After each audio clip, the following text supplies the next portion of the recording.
Hello, good morning, good afternoon, good evening!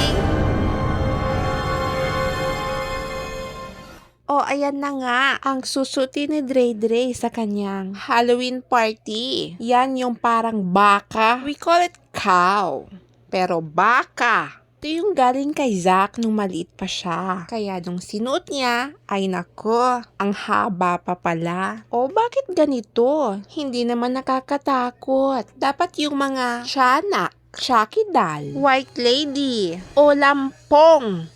Hay nako, imbis na candies and chocolate ang mga binibigay tuwing sasabihin niya na trick or treat, baka halik ang ibigay sa'yo. Eto na nga. Ang Halloween kasi, gabi ng pangangaluluwa, ay pistang ipinagdiriwang sa maraming bansa tulad ng October 31, ang bisperas ng Undas. Undas, di ba, nakalaan para sa pag-aalala sa mga taong yumauna. Ala siya? Sabihin mo nga, Dre. Para matakot sila. Hay nako, ang cute-cute mo talaga.